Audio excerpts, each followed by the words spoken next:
ये बातें तो हमने ग्राफिकली समझी है, मैथमेटिकली एप्लीकेशन ऑफ डेरिवेटिव का यहाँ पर क्या यूज है। सर अब ये बाकी जो आपको यहाँ पर ये पहाड़ियां आप बनाई हैं ये क्या है? ये सब लोकल है। डिवाइड बाय डीएक्स बोलूं या फिर मैं उसी को बोलूं एफ डैश एक्स, एक ही बात है कि नहीं? अब इंक्रीजिंग के केस में मैंने आपको एक बात बताई थी कि increasing for increasing. Hello OMG gang members, क्या हाल चाल है आप सब लोगों के? मैं हूं ओमजी अवस्थी और आप सभी लोगों का बहुत बहुत स्वागत करता हूं आज के इस अमेजिंग लेक्चर में, जो कि होने वाला है एप्लीकेशन ऑफ डेरिवेटिव्स के ऊपर। जी हां प्यारे बच्चों, आज हम लोग बात करेंगे जो हम लोगों ने प्रीवियस लेक्चर में डिफरेंशियबिलिटी में डेरिवेटिव सीखा था, उसके एप्लीकेशंस को हम लोग यहां पर आज देखने वाले हैं। तो क्या आप लोग तैयार हैं? अगर तैयार हैं तो फटाफट से कमेंट में लिख दीजिए OMG with heart fire emoji, फटाफट से लगा दीजिए बच्चों। साथ ही साथ मैं आप लोगों को एक बात और बता देना चाहता हूं, आप सब लोग फिजिक्स वाला पीडब्ल्यू को तो जानते ही होंगे। यहां से करोड़ों बच्चे अपनी तैयारी कर रहे हैं और आप भी अपनी तैयारी यहां से कर सकते हैं, नीचे डिस्क्रिप्शन में लिंक दिया गया है। साथ ही साथ मेरे जो यहां पर ये हैंड रिटन नोट्स होंगे वो भी आपको नीचे डिस्क्रिप्शन में जो ऐप का लिंक है वहां से मिल जाएंगे। ठीक है, तो चलिए स्टार्ट करते हैं कि भैया आज का अपने पास एजेंडा क्या है, आज हम लोग क्या क्या यहां पर देखने वाले हैं, जरा उसकी बात कर लेते हैं, उसकी चर्चा यहां पर हम लोग कर लेते हैं। तो भैया भैया भैया आज हम लोग rate of change of quantities के बारे में डिस्कशन करेंगे, इंक्रीजिंग डिक्रीजिंग के बारे में डिस्कशन करेंगे, मैक्सिमा मिनिमा के बारे में डिस्कशन करेंगे और कुछ बातें मैं आपको टेंजेंट एंड नॉर्मल की भी बताने वाला हूं आज के इस लेक्चर में। ठीक है, तो चलिए स्टार्ट करते हैं। सबसे पहले मैं बात करूंगा rate of change of quantities. Guys आप लोगों को मैंने प्रीवियस लेक्चर में एक बात आप लोगों को बताई थी। क्या बात बताई थी? कि अगर आप यहां पर डीवाई बाय डीएक्स निकालते हो, माने कोई भी अपने पास एफ ऑफ एक्स फंक्शन है, y equal to f of x function है, उसका आप क्या करते हो? डिफरेंशिएशन करते हो, तो आपको क्या मिलता है? डेरिवेटिव मिलता है, डीवाई बाय डीएक्स मिलता है। तो ये चीज क्या होती है भैया? ये जो डीवाई बाय डीएक्स है ये किसको रिप्रेजेंट करता है? Rate of change of y with respect to x. कि भैया एक्स को चेंज करने पर वाई में अपने पास कितना चेंज हो रहा है, ये rate of change of quantities के अंतर्गत हमें डीवाई बाय डीएक्स देता है ना? तो ये एप्लीकेशन ऑफ डेरिवेटिव्स। माने आप लोग जानते होंगे कि अपने पास जैसे अपने पास जो डिस्टेंस है ना, डिस्टेंस आप जानते हो डीएस बाय dt। तो अगर हम लोग यहां पर आप लोग ध्यान से देखो, अगर डिस्टेंस की बात करूं, मैं डिस्प्लेसमेंट की बात करूं, है ना, वेलोसिटी एक कैसी अपने पास क्वांटिटी होती है? कैसी होती है? Vector quantity. याद हो गया यार, फिजिक्स में तुम लोग पढ़ रखे होगे भाई, है ना? तो डिस्प्लेसमेंट जो अपने पास यानी चेंज जो होता है, ठीक है, डिस्टेंस के बीच में, और अपने पास टाइम है ना, टाइम के रिस्पेक्ट में जब हम लोग डिफरेंशिएशन करते हैं तो आपको क्या मिलती है? वेलोसिटी मिलती है। तो इसी प्रकार से भैया ये अपने पास rate of change of quantities की हम लोग यहां पर बात करेंगे। ठीक है, इसके ऊपर क्वेश्चंस भी एक दो लगाएंगे जो अपने पास सीबीएसई में आए हुए क्वेश्चन हैं। ठीक है, सीयूटी में भी इस तरीके के क्वेश्चंस आपको देखने को मिल जाएंगे, तो उनके ऊपर भी अभी हम लोग चर्चा करने वाले। मेन बात आप समझो, डीवाई बाय डीएक्स का मतलब होता है rate of change of y with respect to x. X में जरा सा भी ऊपर नीचे चेंज करने पर वाई में किस प्रकार से अपने पास चेंज हो रहा है, ये चीज हमको बताती है। ठीक है, इसके बाद हम लोग बात करेंगे यहां पर नेक्स्ट बात जो चर्चा का विषय है, इंक्रीजिंग एंड डिक्रीजिंग। अगर मैं बात करूं यहां पर तो इंक्रीजिंग एंड डिक्रीजिंग फंक्शन की बात होती है। Basically increasing and decreasing function की बात होती है। तो भैया जरा तुम ध्यान से देखो, जैसे अपने पास कोई फंक्शन है, मैं यहां पर एक फंक्शन, ये देखिए, ये मैंने इस फंक्शन एक बना दिया। तो ये फंक्शन आप जरा यहां पर ध्यान से देखो, इस फंक्शन को अगर तुम ध्यान से देखोगे तो भैया ये फंक्शन हमेशा अपने पास जैसे जैसे आप x बढ़ा रहे हो वैसे वैसे ये अपने पास बढ़ता चला जा रहा है ना, y की वैल्यू बढ़ती चली जा रही है। x की वैल्यू बढ़ाने पर y की वैल्यू अपने पास यहां पर बढ़ती चली जा रही है। किसी भी दो में आप देखो, x1 और x2 आप चेक कर लो, x1 अपने पास, x1 पर y1 अपने पास ये मिलेगा, ठीक है, x2 पर अपने पास y2 अपने पास ये मिलेगा। तो भैया ये कैसा फंक्शन हो गया? एक इंक्रीजिंग फंक्शन हो गया। ये जो कर्व, ये जो ग्राफ आपको दिखाई दे रहा है, एक इंक्रीजिंग फंक्शन का ग्राफ दिखाई दे रहा है। ठीक है, और साथ ही साथ ये ग्राफिकली मैं अभी तुम्हें समझा रहा हूं, दूसरा अपने पास जरा तुम यहां पर ध्यान से देखना, अगर यही फंक्शन ऐसे होता अपने पास, यही फंक्शन अपने पास क्या हो जाता? ऐसे होता। तब आप देख रहे हो आप कि भैया तुम अगर यहां पर x1 तुम पहले ले रहे हो तो भैया वो बहुत ज्यादा है, यहां पर अगर x1 तुमने लिया, और अपने पास x2 तुम ले रहे हो तो भैया वो बहुत कम है ना, तो यहां पर डिफरेंस आ रहा है भैया। x1 लेने पर अपने पास y1 ये मिल रहा है, x2 लेने पर y2 ये लेना है, माने x1 पर x एक्सिस पे आगे बढ़ने पर अपने पास फंक्शनल वैल्यू जो है भैया वो कम हो रही है, तो ये कैसा फंक्शन हो गया, ये डिक्रीजिंग फंक्शन हो गया, डिक्रीजिंग फंक्शन हो गया। तो ये चीज हमने मैथमेटिकली ऐसे देखी है ना। और भी कुछ फंक्शन अपने पास कुछ इस प्रकार से आपको देखने को मिलेंगे, जो कि क्या होंगे, जो कि कुछ इस प्रकार से होंगे। दादा आओ जरा देखो, जो कि कुछ इस प्रकार से होंगे कि वो अपने पास कुछ देर तक तो ऐसे इंक्रीजिंग होंगे, फिर कुछ स्टेबल होंगे और फिर ऐसे इंक्रीजिंग हो जाएंगे। बात समझ रहे हो? ठीक है, ऐसे ही डिक्रीजिंग में भी हो सकता है, ऐसा ही अपने पास डिक्रीजिंग में भी हो सकता है।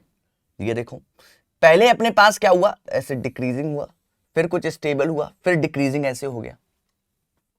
माने एक बार अपने पास ऐसा मतलब सीधा होता हुआ आपको दिखाई दे रहा हो, अगर सही से ड्रॉ करे जाए इसको, तो एक बार आपको ऐसे स्टेबिलिटी आपको दिखाई देगी कि अभी स्टेबल हुआ है ना, फिर वापस से डिक्रीजिंग। तो अगर अपने पास जो फंक्शन है लगातार बढ़ रहा है तो उसको हम लोग बोलते हैं strictly increasing function, strictly increasing function, strictly increasing function, strictly increasing function.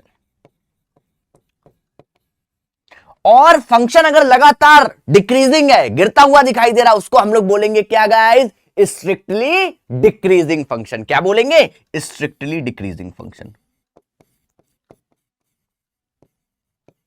Strictly decreasing function. दादा रे दादा, हाँ जी। तो स्ट्रिक्टली इंक्रीजिंग फंक्शन, जैसा कि नाम से पता चल रहा है, स्ट्रिक्टली इंक्रीजिंग माने स्ट्रिक्टली बढ़ रहा है ना। कहीं पर भी भैया वो अपने पास किसी भी इंटरवल में अगर मैं बात करूं तो वहां पर आपको ऐसा नहीं दिखाई दे रहा कि भैया कुछ स्टेबल हो रहा है, कुछ वही चीज अपने पास बराबर लगातार आपको दिखाई दे रही है, एक ही जगह पर अटका हुआ है ना। ठीक है, तो ये अपने पास स्ट्रिक्टली इंक्रीजिंग और ये अपने पास स्ट्रिक्टली डिक्रीजिंग। अगर इसकी बात करें, ये यहां पर कुछ समय के लिए अपने पास देख रहे हो, एक ही अपने पास, चाहे इधर लोगे पॉइंट इधर लोगे पॉइंट, एक ही वैल्यू लगभग दे रहा है, तो ये अपने पास क्या हो जाएगा, ये अपने पास इंक्रीजिंग फंक्शन। आप इसको क्या बोलोगे, इंक्रीजिंग फंक्शन, इंक्रीजिंग फंक्शन। और ये अपने पास क्या हो जाएगा भैया, डिक्रीजिंग फंक्शन। अब ये बातें तो हमने ग्राफिकली भैया समझी हैं, ये बातें तो हमने ग्राफिकली समझी है, मैथमेटिकली एप्लीकेशन ऑफ डेरिवेटिव का यहां पर क्या यूज है, ये तो इंपॉर्टेंट बात है ना। गाइज आप लोगों को एक बात मैं बहुत अच्छे तरीके से बता देना चाहता हूं, है ना, बहुत अच्छे तरीके से बता देना चाहता हूं कि भैया तुम जरा यहां पर ध्यान से देखना। हाँ सर जी, ध्यान से देखेंगे, बिल्कुल ध्यान से देखेंगे। आओ जरा देखो भैया ध्यान से, ठीक है, बहुत ध्यान से देखना। हाँ, कि अपने पास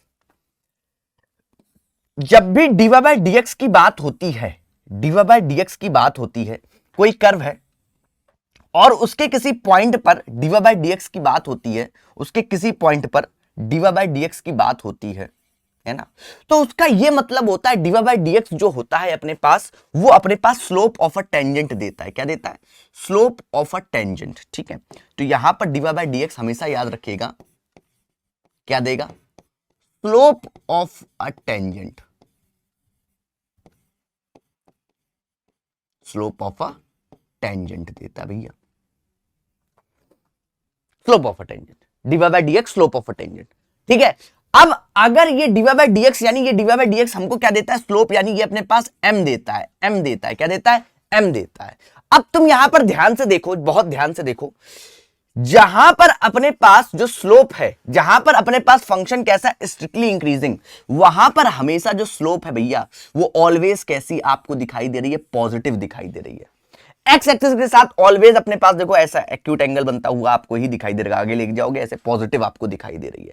तो यानी डीवाई बाय डीएक्स अगर मैं बोलूं या फिर मैं बोलूं उसी को f dash x, dy by dx बोलूं या फिर मैं उसी को बोलूं एफ डैश एक्स, एक ही बात है कि नहीं है। अरे डीवाई बाय डीएक्स बोलूं, dy by dx equal to f dash x, भैया एक ही बात है। यानी स्ट्रिक्टली इंक्रीजिंग के केस में अपने पास एफ डैश एक्स जो होता है वो ऑलवेज ग्रेटर देन क्या होना चाहिए, जीरो होना चाहिए, ऑलवेज ग्रेटर देन जीरो होना चाहिए। ये इनइक्वालिटी तुम्हें याद रखनी है। अगर अपने पास एफ डैश एक्स ऑलवेज अपने पास कैसा होता है, पॉजिटिव होता है, तो आप बोल सकते हो ये फंक्शन अपने पास कैसा है, स्ट्रिक्टली इंक्रीजिंग फंक्शन है। कोई भी फंक्शन अपने पास दिया गया है, उसका एफ डैश एक्स डेरिवेटिव आपको ग्रेटर देन जीरो दिखाई दे रहा है, वो अपने पास कैसा हो जाएगा, स्ट्रिक्टली इंक्रीजिंग।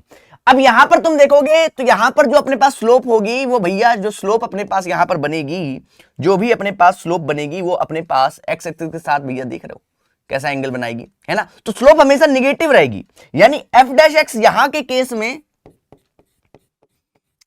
ऑलवेज कैसा होगा, निगेटिव होगा। कैसा होगा दादा, निगेटिव होगा मेरे बच्चे। ये लीजिए, ये कैसा होगा, निगेटिव होगा। ओके, अब देखो और आगे की बात कर लेते हैं दादा। हाँ जी सर, और आगे की बात, आगे एक और मैंने आपको बात बताई थी स्ट्रिक्टली इंक्रीजिंग और डिक्रीजिंग की। इस केस की अगर हम लोग बात करें इंक्रीजिंग और डिक्रीजिंग में, इस केस में भैया अपने पास जो एफ डैश एक्स है वो ग्रेटर देन भी होगा और इक्वल टू जीरो होगा। अब बात समझो, जहां पर अपने पास ये स्लोप अपने पास ऐसे बराबर हो रहा है, ये अपने पास यहां पर तुम स्लोप देखोगे तो ये अपने पास कैसी हो रही है, एक्स एक्सिस के पैरेलल, एक्स एक्सिस के पैरेलल, यानी स्लोप अपने पास क्या होगी, जीरो। तो एफ डैश एक्स आपको स्लोप देता है, तो इंक्रीजिंग में अपने पास क्या हो जाएगा भैया, इंक्रीजिंग में F dash x greater than और इक्वल टू अपने पास जीरो, इंक्रीजिंग के केस में। और डिक्रीजिंग के केस में यही चीज अपने पास क्या हो जाएगी, F dash of x less than और इक्वल टू अपने पास क्या हो जाएगा, जीरो हो जाएगा। तो ये सारा मामला अपने पास क्या हो गया, यहां पर इंक्रीजिंग डिक्रीजिंग, स्ट्रिक्टली इंक्रीजिंग और स्ट्रिक्टली डिक्रीजिंग के केस में कौन कौन सी चीजें यहां पर पॉसिबल है वो मैंने आपको बताया। साथ ही साथ एक बात और आप लोग ध्यान रखिएगा कि ये जो एफ डैश एक्स निकाल के ये जो हम लोग इनइक्वालिटीज यहां पर लगाएंगे, इससे आप लोगों को इंटरवल निकालने, बेसिकली आपके सामने क्वेश्चन इस प्रकार के आएंगे कि भैया ये अपने पास फंक्शन दिया गया है, ये किस इंटरवल में इंक्रीजिंग होगा, किस इंटरवल में ये डिक्रीजिंग होगा, ये बात हमें तुम्हें बतानी है। बेसिक बात आप समझ रहे हो। एक्स एक्सिस में हम आगे बढ़े तो अगर अपने पास x1 छोटा है x2 से, x1 छोटा है x2 से, तो भैया अपने पास f ऑफ x1 भी f ऑफ x2 से छोटा होना चाहिए, तभी वो क्या कहलाएगा, इंक्रीजिंग फंक्शन कहलाता है। ठीक है, ये बहुत बेसिक वाली बात है। बाकी मैंने यहां पर मैथमेटिकली डेरिवेटिव का यूज करते हुए आपको ये बात समझा दी है। ठीक है, तो ये बात हमने कर ली किसकी, ये बात हमने कर ली इंक्रीजिंग एंड डिक्रीजिंग की। तो rate of change of quantities की हमने बात कर ली है, उसका डिस्कशन कर लिया है ना। और डी बाय डी एक्स की बात कर ली। यहां पर ये स्लोप ऑफ अ टेंजेंट आपको यहां पर देता है। ठीक है, अब देखिए यहां पर एक और बात करेंगे टेंजेंट एंड नॉर्मल की, है ना। क्वेश्चन आ जाते हैं टेंजेंट एंड नॉर्मल पे। ठीक है, शायद आ जाए भाई, तो कोई भरोसा नहीं, कुछ तो पता होना चाहिए ना हमें। ठीक है, तो अपने पास अगर तुम ध्यान से देखोगे, अभी अभी मैंने एक बात बताई तुमको, अभी अभी एक बात बताई तुमको। क्या बताई सर जी हमें, हम तो भूल गए। अरे बेटा याद करो कि अगर तुम्हें किसी पॉइंट पर डीवाई बाय डीएक्स निकालना है तो वो आपको क्या देगा, स्लोप ऑफ अ टेंजेंट देगा। किसी पॉइंट पे तुम्हें निकालनी है, स्लोप ऑफ अ टेंजेंट आपको यहां पर मिल जाएगी। ठीक है, किसी भी पॉइंट पे निकालोगे। और अगर अब आपको इस टेंजेंट की इक्वेशन चाहिए, इस टेंजेंट की क्या चाहिए, इक्वेशन चाहिए, तो भैया जिस पॉइंट पर निकाल लो वो पॉइंट तो तुम्हें पता है ना। तो डीवाई बाय डीएक्स आपको क्या देता है, स्लोप ऑफ अ टेंजेंट। ये लो, ये काम तो हमें चाहिए ही था।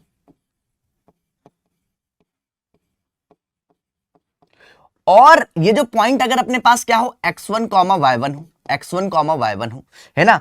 तो अपने पास इसकी इक्वेशन तुम लिख सकते हो भाई साहब, क्योंकि ये तो डीवाई बाय डीएक्स जो है ये अपने पास क्या है, स्लोप ऑफ अ टेंजेंट है। आपको फॉर्मूला पता है, सीधे सीधे मैं लिख देता हूं। किसी भी अपने पास स्लोप पता है किसी भी लाइन की और वो किसी एक पॉइंट से जा रहा है, तो आप लिखते हो भाई साहब, क्या लिखते हो, y minus y1 equal to m into में x माइनस x1। यहां पर जो m होगा वो क्या हो जाएगा, वो m जो होगा वो हो जाएगा डीवाई बाय डीएक्स हो जाएगा। वो m क्या हो जाएगा, डीवाई बाय डीएक्स हो जाएगा। तो यही अपने पास क्या हो जाएगी, स्लोप ऑफ अ टेंजेंट हो जाएगी। क्या हो जाएगी दादा, slope of a tangent sir ji. हाँ, ये लीजिए, ये अपने पास होगी स्लोप ऑफ अ टेंजेंट। ठीक, स्लोप बोल रहा हूं यार, इक्वेशन ऑफ द टेंजेंट। क्या बोल रहे हैं, इक्वेशन। m अपने पास डीवाई बाय डीएक्स, ये स्लोप ऑफ द टेंजेंट, ये अपने पास क्या होगी, इक्वेशन ऑफ द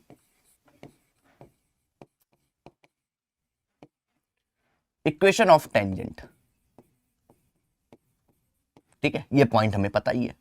अब यहां पर बात आती है नॉर्मल की। नॉर्मल क्या होता है भैया, उसी पॉइंट पे अगर हम लोग यहां पर एक परपेंडिकुलर ऐसे यहां पर अगर हम लोग ड्रॉ करें, वो भी सेम पॉइंट उसी से जा रहा है, तो आप देख रहे हो ये अपने पास कैसा भैया, परपेंडिकुलर है। टेंजेंट के परपेंडिकुलर जो लाइन उसी पॉइंट से जा रही है वो अपने पास क्या कहलाएगी, नॉर्मल कहलाएगी। अच्छा, दो लाइनें अगर परपेंडिकुलर हैं तो उनकी स्लोप के बीच का आपको रिलेशन पता है कि m1 और m2 दो परपेंडिकुलर लाइन है, तो वो किसके इक्वल हो जाएगी, -1 के इक्वल हो जाएगी। किसके इक्वल हो जाएगी गाइस, -1 के इक्वल हो जाएगी। तो इस कॉन्सेप्ट से भाई साहब आप लोगों को, इस कॉन्सेप्ट से आप लोगों को भैया किसकी, इक्वेशन ऑफ द नॉर्मल भी मिल जाएगी। कैसे मिल जाएगी सर जी, कि y माइनस में y1। अब देखो m1 आपको पता है dy बाई dx है, तो m2 क्या हो जाएगा, माइनस का 1 अपॉन में, माइनस का 1 अपॉन में dy बाई dx की वैल्यू जो भी आए, x माइनस x1, ये अपने पास इक्वेशन ऑफ द नॉर्मल हो जाएगी। ये अपने पास क्या हो जाएगी, इक्वेशन ऑफ द नॉर्मल। ये लीजिए इक्वेशन ऑफ नॉर्मल, ये नॉर्मल की इक्वेशन हो जाएगी। ठीक है, तो अब कभी भी आपके सामने भाई साहब इक्वेशन ऑफ टेंजेंट की बात करें या इक्वेशन ऑफ नॉर्मल की बात करें, आप लोग बहुत आसानी से इस चीज को बता सकते हो, क्योंकि आपको पता है किसी भी पॉइंट पे dy बाई dx आपको क्या देता है, स्लोप ऑफ अ टेंजेंट, और नॉर्मल क्या होता है, उसका परपेंडिकुलर। नॉर्मल अपने पास परपेंडिकुलर उसी पॉइंट से जाने वाली अपने पास लाइन की इक्वेशन होती है। ठीक है, तो इन बातों को आपको दिमाग में बहुत अच्छे तरीके से रखना है। नेक्स्ट अब हम लोग आते हैं, नेक्स्ट और इंपॉर्टेंट, मैक्सिमा और मिनिमा, है ना। मैक्सिमा और मिनिमा की अब हम लोग बात कर लेते हैं गाइस। मेरे बच्चों अब यहां पर बहुत ध्यान से समझिएगा और देखिएगा, मैक्सिमा और मिनिमा ये जो कॉन्सेप्ट है,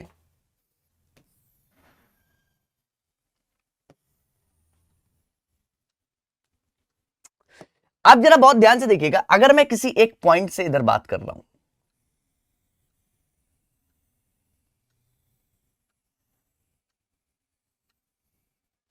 देखिए, ठीक है,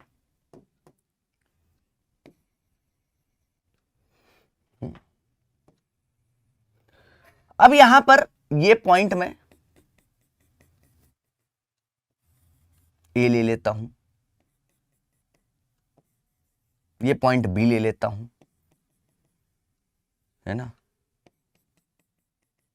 ये पॉइंट सी ले लेता हूं, डी ले लेता हूं, ई और एफ। अब इस कर्व को ए से लेकर एफ तक आप लोग ऑब्जर्व करो, है ना, ए से लेकर एफ तक आप ऑब्जर्व करो। आप आपसे अगर मैं पूछूं कि भाई साहब अपने पास इस कर्व का सबसे ज्यादा अपने पास वैल्यू कहां पर मिलेगी, किस पॉइंट पर अपने पास इस curve y equal to f of x जो कर्व है उसकी वैल्यू कहां मिलेगी सबसे ज्यादा, तो आप बोलोगे एट x इक्वल टू ए पर अपने पास सबसे ज्यादा मैक्सिमम वैल्यू मिल रही है यहां पर, ये तो इस मैक्सिमम वैल्यू आप समझिएगा, ये जो मैक्सिमम वैल्यू है ना, वो किस पॉइंट पे मिल रही है भैया, किस पॉइंट पे मिल रही है, ए पॉइंट पर मिल रही है, ए पॉइंट पर मिल रही है। तो ए को हम लोग बोलते हैं एब्सोल्यूट मैक्सिमा, है ना। तो अब मेरी बात को यहां पर ध्यान से देखिएगा, समझिएगा कि अगर अपने पास कोई यहां पर कर्व मैं ड्रॉ कर रहा हूं, ये लीजिए, और एक कर्व अपने पास कुछ इस प्रकार से,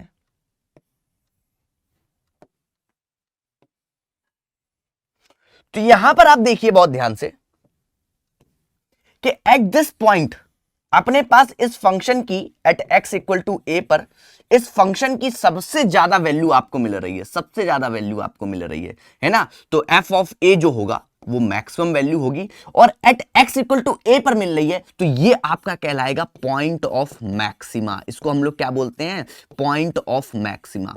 माने किसी भी x पे जहां पर अपने पास फंक्शन की सबसे ज्यादा मैक्सिमम वैल्यू मिले उसको हम लोग क्या बोलेंगे, पॉइंट ऑफ मैक्सिमा। वो x की वैल्यू क्या कहलाएगी, इसको हम लोग शॉर्ट में मैक्सिमा भी बोल देते हैं। क्या बोल देते हैं, मैक्सिमा भी बोल देते हैं, मैक्सिमा भी बोल देते हैं।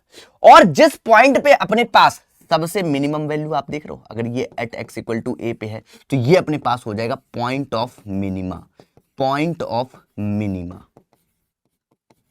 तो ये अपने पास पॉइंट ऑफ मिनिमा, और जिसको शॉर्ट फॉर्म में हम लोग मिनिमा भी बोल देते हैं, क्या बोल देते हैं, मिनिमा भी बोल देते हैं। और ये अपने पास F of A minimum value मिल जाएगी, मिनिमम वैल्यू। और ये अपने पास मैक्सिमम वैल्यू एफ मैक्स।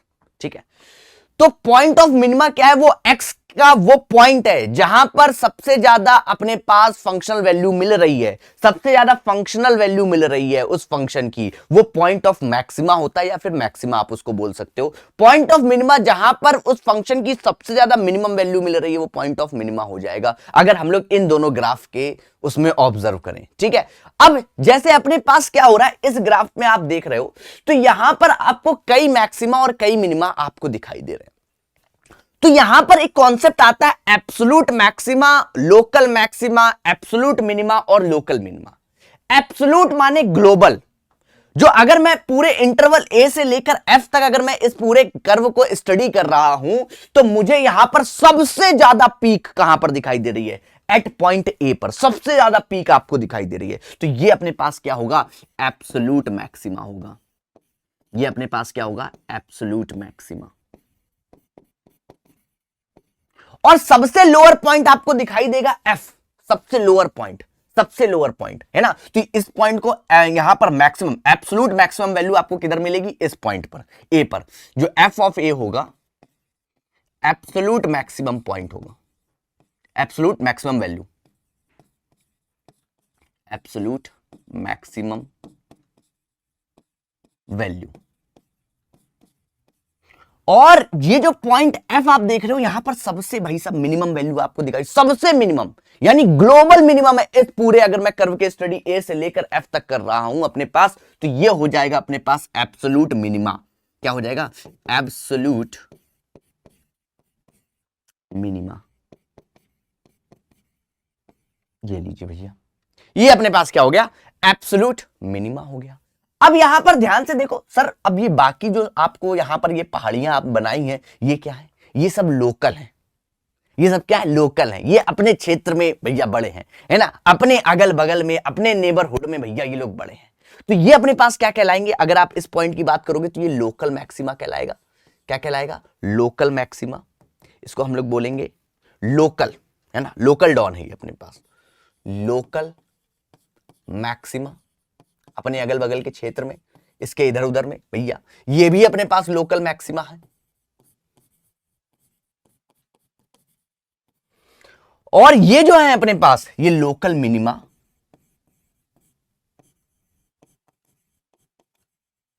और ये भी अपने पास लोकल मिनिमा। ठीक है, हाँ। और ये तो अब आपको एक कॉन्सेप्ट समझ में आया होगा बहुत तसल्ली के साथ कि एब्सोल्यूट किसको बोलते हैं, जो पूरे इंटरवल में सबसे ज्यादा हो। एब्सोल्यूट चाहे सबसे ज्यादा मैं मैक्सिमा की बात करूं और मिनिमा की बात करूं, सबसे कम सबसे ज्यादा, ये एब्सोल्यूट मैक्सिमा और मिनिमा। लोकल वाले अपने अगल बगल में।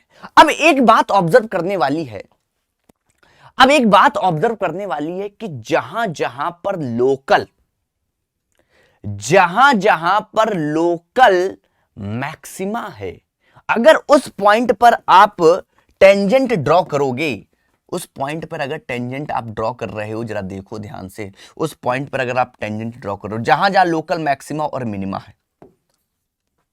अब एप्लीकेशन ऑफ डेरिवेटिव की मैं बात कर रहा हूं कि सर अभी इतना ये सब बता रहे थे मगर इसमें एप्लीकेशन ऑफ डेरिवेटिव का कहां यूज है। तो देखो जहां जहां पर लोकल मैक्सिमा और लोकल मिनिमा है, वहां वहां पर जो टेंजेंट की स्लोप है भाई साहब एक्स एक्सिस के क्या है, पैरेलल है।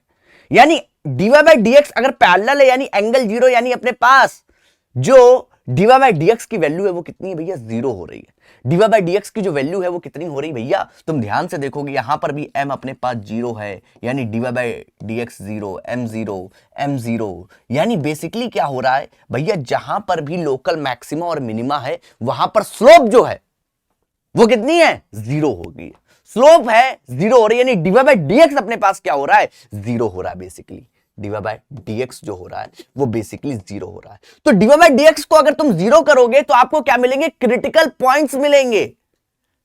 क्या मिलेंगे, क्रिटिकल पॉइंट्स मिलेंगे गाइस, क्रिटिकल पॉइंट्स जहां पर वो जीरो हो रहा होगा, वो फंक्शन अपने पास यहां पर जीरो होगा, dy बाई dx अपने पास, ठीक है। तो वहां से क्रिटिकल पॉइंट्स मिलेंगे और हम लोग चेक करके अब एक दो टेस्टों के अकॉर्डिंग चेक करके बताएंगे कि कहां पर लोकल मैक्सिमा होगा, कहां पर लोकल मिनिमा होगा, ठीक है। ये काम हम लोग चेक करके बताएंगे। इनके लिए दो अपने पास टेस्ट है, फर्स्ट डेरिवेटिव टेस्ट और दूसरा है सेकंड डेरिवेटिव टेस्ट। ये दोनों टेस्ट करके हम लोग यहां पर बातें बताते हैं। दूसरी बात, अब यहां पर ध्यान से देखो कि सर ठीक है, लोकल मैक्सिमा और मिनिमा तो भैया अपने पास यहां पर क्रिटिकल पॉइंट्स पे होंगे। लोकल मैक्सिमा और मिनिमा अपने पास कहां पर होंगे? क्रिटिकल पॉइंट्स पे होंगे, जहां पर dy बाई dx अपने पास क्या हो रहा होगा? जीरो हो रहा होगा। ये बात ठीक है आपकी, क्लियर है बहुत अच्छे तरीके से। बट ये एब्सोल्यूट मैक्सिमा और मिनिमा, तो एब्सोल्यूट मैक्सिमा और मिनिमा की तो बात ऐसी है कि बेटा अगर तुमने यहां से इसको रफ कर दिया, अब तुम बहुत ध्यान से देखिएगा, मैं एक काम कर रहा हूं भैया यहां पर, कि मैं अगर यहां पर ऐसे रफ कर दूं और यहां पर भी थोड़ा सा ऐसे रफ कर दूं अपने पास, तो अब आप देखो यहां पर भैया इधर से लेकर इधर तक के लिए तो भाई साहब एब्सोल्यूट मैक्सिमा और मिनिमा की चीजें तो चेंज हो गई।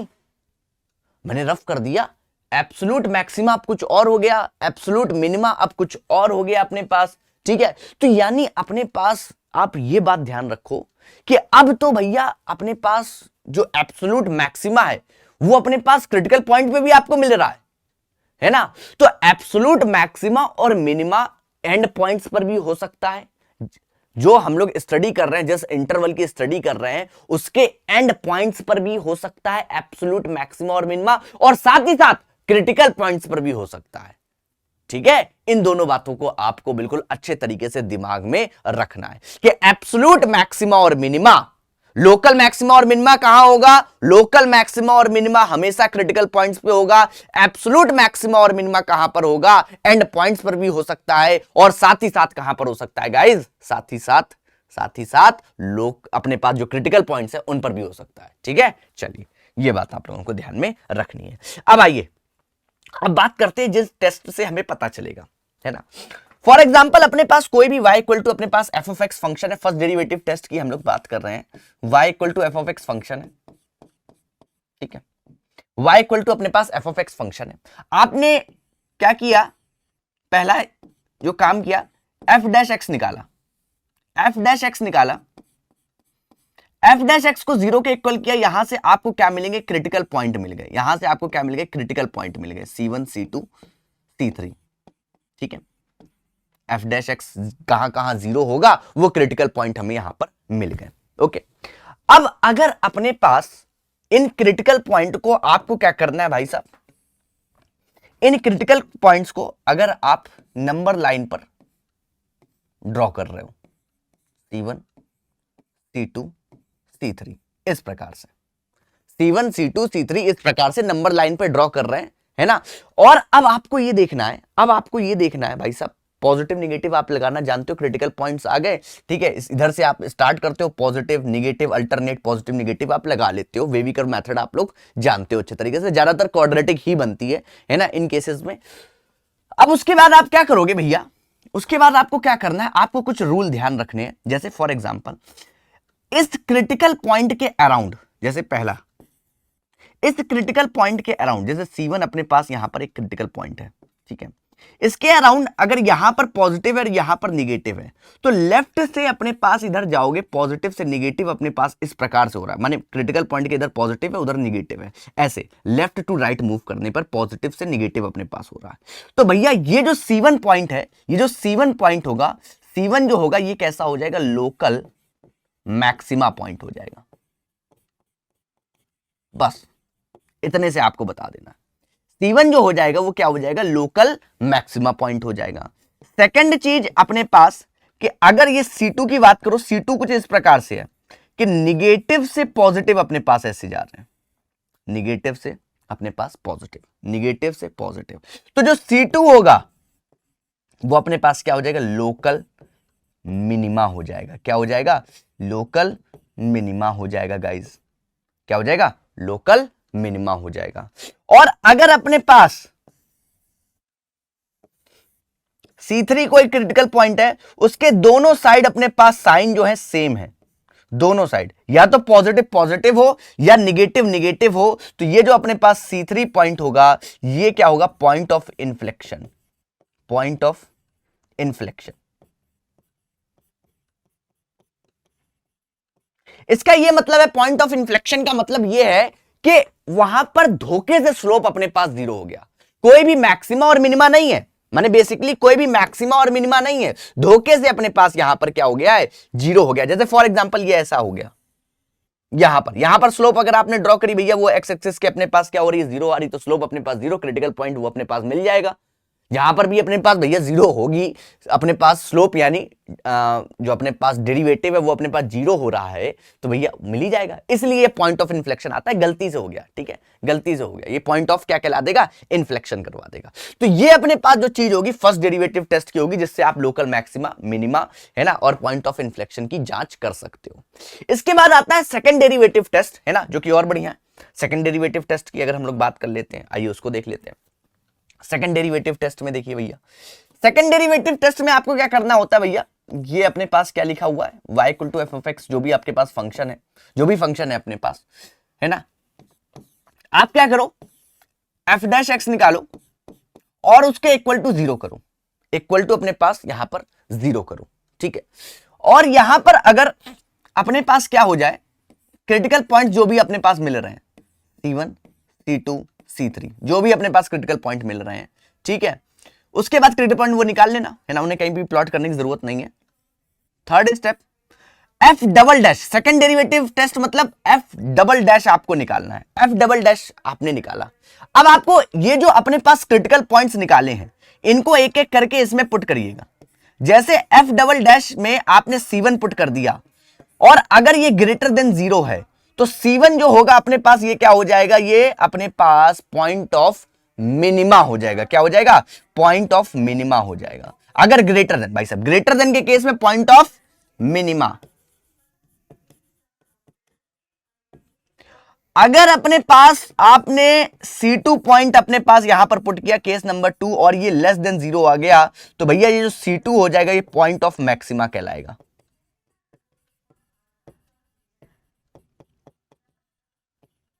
अगर भैया अपने पास यहां पर C3 पुट किया और ये अपने पास क्या हो जाएगा, जीरो आ जाए, तो सेकंड डेरिवेटिव जो टेस्ट है ये क्या हो जाएगा, सेकंड डेरिवेटिव जो टेस्ट है वो फेल हो जाएगा। सेकंड डेरिवेटिव टेस्ट जो हो जाएगा फेल हो जाएगा, आपको फर्स्ट डेरिवेटिव की तरह वापस जाना पड़ेगा, है ना, फर्स्ट डेरिवेटिव टेस्ट की तरफ वापस जाना पड़ेगा और चेक करना पड़ेगा क्या पॉइंट ऑफ इन्फ्लेक्शन तो नहीं, ठीक है, वहां पे जाके आप इसको देख सकते हो। तो अगर ग्रेटर देन जीरो तो पॉइंट ऑफ क्या हो जाएगा, minima, less than zero point of अपने पास क्या हो जाएगा, मैक्सिमा। इन बातों का आप लोगों को ध्यान में रखना है। अब कैसे करेंगे, सवाल कैसे आते हैं, सीबीएसई में कैसे आते हैं और अपने पास यहां पर सीयूटी में कैसे आते हैं, आइए उनके ऊपर अब हम लोग चर्चा कर लेते हैं। आइए जरा ध्यान से देखिए भैया, देखो देखो जरा ध्यान से।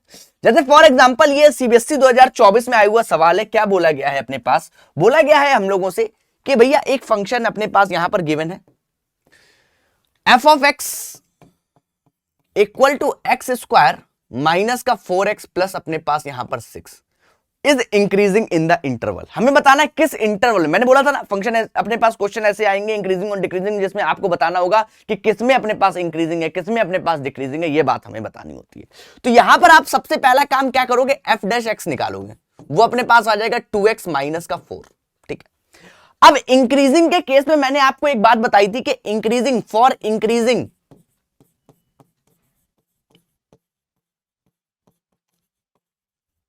एफ डैश एक्स क्या होना चाहिए, ग्रेटर देन और इक्वल टू अपने पास क्या होना चाहिए, जीरो होना चाहिए। ये अपने पास क्या बन गई, इनइक्वलिटी। देखो इन क्वेश्चन को सॉल्व करने के लिए आपको इनइक्वलिटी को सॉल्व करना बहुत आसानी से आना चाहिए, है ना, आपको अच्छे तरीके से आना चाहिए। तो यानी एफ डैश एक्स अपने पास ये है, 2x माइनस 4 अपने पास कैसा होना चाहिए, ग्रेटर देन जीरो होना चाहिए। अगर आप देखो x का इंटरवल यहां से निकालोगे तो 2x अपने पास ग्रेटर देन अपने पास क्या होना चाहिए 4, तो x अपने पास ग्रेटर देन अपने पास क्या होना चाहिए 2 होना चाहिए।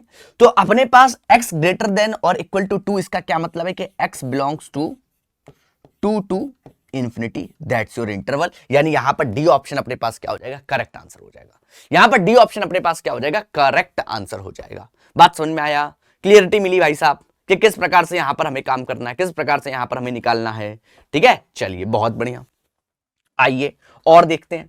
और इसी प्रकार के अब जैसे rate of change of quantities के ऊपर अगर मैं बात करूं तो ये सीबीएसई 2024 में आया हुआ क्वेश्चन है आपसे। यहां पर देखो इस चैप्टर के अंदर आप लोगों को जो क्या कहते हैं अपने पास स्क्वायर हो गया, सिलेंडर हो गया, इसके सरफेस एरिया, कोन का सरफेस एरिया है ना, वॉल्यूम, इन सबके फॉर्मूले आपको याद होने चाहिए, है ना। तो मैक्सिमा मिनिमा के ऊपर भी जो वर्ड्स प्रॉब्लम आती है भाई साहब, रिलेटेड आती है भाई साहब, है ना। फॉर्मूले नहीं याद होंगे तो नहीं कर पाओगे, ठीक है। और rate of change of quantities के ऊपर भी जो क्वेश्चंस आते हैं भाई साहब इसी प्रकार के आते हैं। जैसे अपने पास if the surface area of a cube increases at the rate of 72 centimetre square per second. Surface area आपको गिवन है, सरफेस एरिया आप समझिएगा कि जो सरफेस एरिया है ds बाय dt, मैंने सरफेस एरिया को s से डिनोट किया है, ये जो है ये 72 सेंटीमीटर स्क्वायर पर सेकंड के रेट से भैया क्या हो रहा है भाई साहब, इंक्रीज कर रहा है, चेंज हो रहा है। ds बाय dt अपने पास चेंज बता रहा है ना, चेंज बता रहा है, ds बाय dt अपने पास ये दिया गया है। बोला गया find the rate of change of its volume when the edge of the cube measures, अपने पास यहां पर 3 सेंटीमीटर, कि जब अपने पास उस क्यूब की जो एज है वो 3 सेंटीमीटर होगी, उस केस में भाई साहब अपने पास rate of change of volume बताना है with respect to time, time के रिस्पेक्ट में, पर सेकंड की बात हो रही है। तो अपने पास बेसिकली बताना है dv बाय dt आपको फाइंड आउट करना है, ये आपको फाइंड आउट करना है।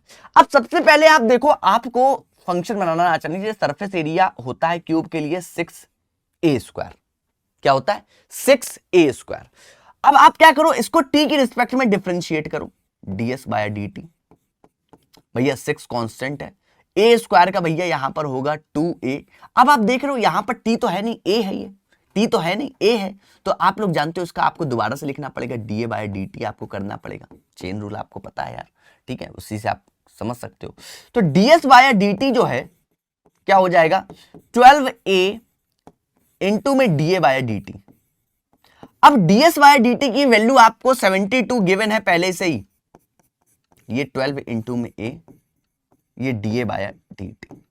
अब भैया यहां से आप काट सकते हो, ये अपने पास 6, तो da बाय dt की जो वैल्यू है वो आपको मिल जाएगी, वो कितनी हो जाएगी 6 अपॉन में a, और ये चीज अपने पास यहां पर यूज होगी, है ना, ये चीज अपने पास यूज होगी। माने जो अपने पास a यानी क्या है एज, जो अपने पास एज है वो किस प्रकार से टाइम के रिस्पेक्ट में चेंज हो रही है, वो 6 अपॉन a है अपने पास, ये आपको गिवन है।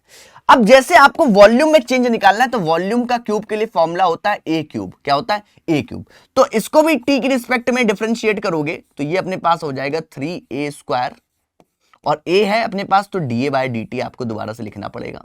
अब इस da बाय dt की वैल्यू आपको यहां पर दिखाई दे रही है, dv by dt 3a square, d by d t 6 upon में भैया a से a कैंसिल, ये 18 इंटू में a आ जाएगा। अब dv बाय dt आपको चाहिए व्हेन a इक्वल टू अपने पास क्या हो जाएगा 3, तो भैया 18 इंटू 3 ये अपने पास आ जाएगा 54 सेंटीमीटर क्यूबिक, क्योंकि वॉल्यूम है पर सेकंड के हिसाब से ये भैया रेट ऑफ चेंजेस का आएगा dv बाय dt, है ना, व्हेन a इक्वल टू अपने पास 3, दैट्स योर आंसर। ये आपका क्या हो गया आंसर हो गया, ये आपका क्या हुआ आंसर हो गया। तो इस प्रकार से rate of change of quantities भी आप निकाल सकते हो, है ना। Rate of change of quantities की भी यहां पर हमने बात कर ली, चर्चा कर ली कि किस प्रकार से निकालनी है, कैसे निकालनी है, ये वाली बात भी हमने यहां पर कर ली। नेक्स्ट अपने पास भैया आता है, नेक्स्ट अपने पास देखो एक सीयूटी का क्वेश्चन मैं आप लोगों को करवाता हूं, जिसमें बेसिकली अपने पास पैरामेट्रिक फॉर्म्स दिए गए है ना। The equation of the tangent to the curve given by x equal to अपने पास यहां पर क्या दिया गया है, x इक्वल टू अपने पास दिया गया है a साइन क्यूब t और y equal to b cos cube t, ठीक है। एट अ पॉइंट t अपने पास यहां पर दे दिया गया, t जब पाई बाय 2 हो तब उस केस में हमें टेंजेंट की स्लोप आपको बतानी है। तो सबसे पहला काम तो आप पॉइंट्स निकाल लो, यहां पर t की वैल्यू रखो और पॉइंट निकालो। तो t की वैल्यू जब यहां पर रखोगे तो x इक्वल टू ये अपने पास कितना हो जाएगा a हो जाएगा, और यहां पर रखोगे पाई बाय 2 तो भैया ये 0 हो जाएगा। तो जो पॉइंट है अपने पास वो a, 0 आएंगे, जो पॉइंट है वो a, अपने पास क्या आएंगे 0 आएंगे। अब नेक्स्ट स्टेप आप लोग जानते हैं, आपको स्लोप चाहिए यानी dy बाय dx चाहिए, और वो पैरामीटर ट्रिग्नोमेट्रिक फॉर्म में आप लोग निकालना जानते हो कि सबसे पहले टी की रिस्पेक्ट में इसको डिफरेंशिएट करो, dx बाय dt, तो आप जानते हैं ये हो जाएगा 3a sine square t into में कॉस टी। बताओ भाई, ठीक है। फिर इसके बाद आप जानते हो dv बाय dt, वो क्या हो जाएगा 3b cos square T minus का साइन टी। ये लीजिए, अब आपको चाहिए dy बाय dx, भैया डिवाइड कर दीजिए,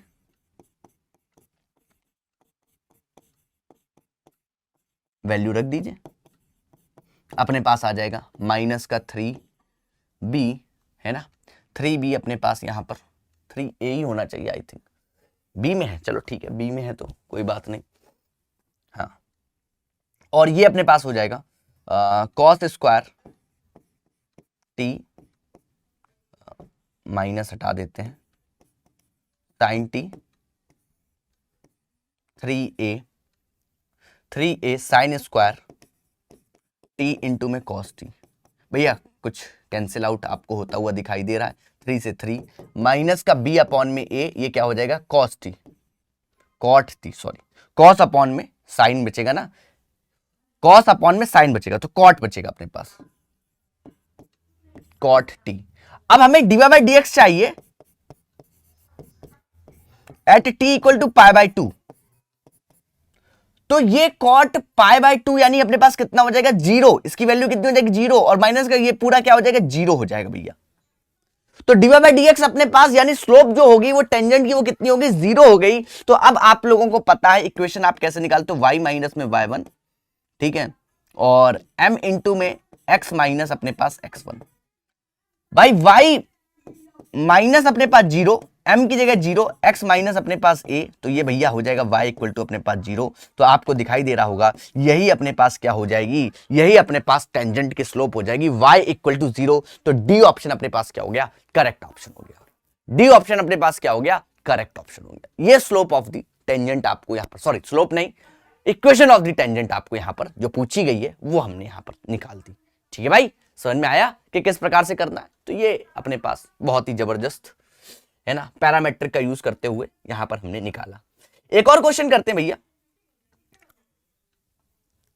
क्या बोला गया है, interval on which the function, ये अपने पास कैसा है, डिक्रीजिंग है। अब देखो डिक्रीजिंग के केस में अपने पास आप लोग जानते हैं कि ये जो भी अपने पास एफ ऑफ एक्स दिया गया है, इसका सबसे पहले एफ डैश ऑफ एक्स निकालो। तो आप जानते हैं ये क्या जाएगा 6x स्क्वायर 18x प्लस अपने पास 12, और ये डिक्रीजिंग के केस में मतलब F dash x greater than less than और इक्वल टू क्या होना चाहिए, 0 होना चाहिए। अगर आप इसमें से 6 कॉमन ले लोगे तो यानी ये x square plus 3x plus अपने पास यहां पर 2 लेस देन और इक्वल टू क्या होना चाहिए 0। फिर इसको आप लिख सकते हो x प्लस 3, x प्लस अपने पास यहां पर 3 है ना, x प्लस 2 है, चलो ये है x प्लस 2 और x प्लस अपने पास 1 लेस देन और इक्वल टू 0। अब आप जानते हो किसको बुलाओगे, क्रिटिकल पॉइंट्स आपको दिखाई दे रहे हैं, है ना, एक तो माइनस का 2 आपको दिखाई दे रहा है, एक माइनस का 1 दिखाई दे रहा है। ये पॉजिटिव लगाते हो, ये निगेटिव लगाते हो, ये अपने पास पॉजिटिव लगाते हो। अब जहां पर अपने पास आप देखो ये अपने पास निगेटिव कहां पर है, किस रीजन में, -2 से -1, वही रीजन अपने पास क्या दिखाएगा आपको, डिक्रीजिंग वाला दिखाएगा। तो यानी x अपने पास -2 से -1 पे ये क्या होगा, डिक्रीजिंग होगा। तो सी ऑप्शन अपने पास क्या हो जाएगा, करेक्ट ऑप्शन हो जाएगा। सी ऑप्शन अपने पास क्या हो जाएगा गाइस, करेक्ट ऑप्शन हो जाएगा। ठीक है, C option is the correct option. इसके बाद ये अच्छा क्वेश्चन है, डिक्रीजिंग का निकालना है। इसके बाद एक क्वेश्चन और देखते हैं, सीयूटी 2023 में आया हुआ क्वेश्चन है ना। क्या बोला गया है अपने पास कि minimum value of the function हमें यहां पर बतानी है, minimum value of the function. अब देखिए इसको हम लोग किस प्रकार से करेंगे आप समझिएगा, यहां पर मिनिमम वैल्यू ऑफ फंक्शन बतानी है। तो जो भी फंक्शन अपने पास दिया गया सबसे पहले एफ डैश एक्स निकाल लो उसका, ये अपने पास क्या हो जाएगा 3 आ गया, 6x स्क्वायर, ये अपने पास 2 42x प्लस अपने पास 36। अब यहां पर एफ डैश एक्स में भैया 6 कॉमन ले सकते हो आप, ये लीजिए भैया, ये 6 अपने पास क्या हो जाएगा, ये लीजिए, ये लीजिए। अब आपको पता है क्रिटिकल पॉइंट अपने पास कौन कौन से आएंगे, एक तो 6 आएगा और एक तो अपने पास यहां पर 1 आएगा। एक 6 आएगा, एक अपने पास क्या आएगा, 1 आएगा। ये इन्हीं क्रिटिकल पॉइंट पे हमें चेक करना है। आप इस f डैश एक्स का यहां पर क्या करोगे, ये जो f डैश एक्स है इसका एक बार और डिफरेंशिएशन करोगे, सेकंड ऑर्डर डेरिवेटिव से हम जा रहे हैं, तो ये अपने पास क्या हो जाएगा, यहां पर ये हो जाएगा 12x माइनस का 42। ठीक है, अब आपने क्या किया, मिनिमम वैल्यू बतानी है, तो आपने चेक कर दिया f डबल डैश ऑफ 6 पे निकाला, तो 12 इंटू अपने पास 6 माइनस का 42, तो 12 छंग 72, ये अपने पास 30 जो कि कैसा है, ग्रेटर देन 0 है, यानी एट x इक्वल टू 6 ये क्या हो जाएगा, मिनिमा हो जाएगा। क्या हो जाएगा, मिनिमा आपको मिलेगा इस पॉइंट पर। क्या मिलेगा, मिनिमा मिलेगा, और मिनिमम वैल्यू ही हमें चाहिए, मिनिमम मिल रहा है एट x इक्वल टू 0।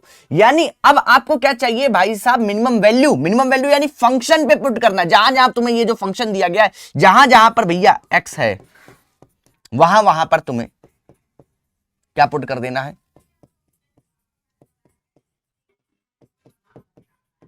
वहां वहां पर तुम्हें 6 पुट कर देना है। तो अब तुम्हें किसकी वैल्यू निकाल देनी है, f ऑफ 6, वो आ जाएगा 2 6 क्यूब माइनस का 21 6 स्क्वायर।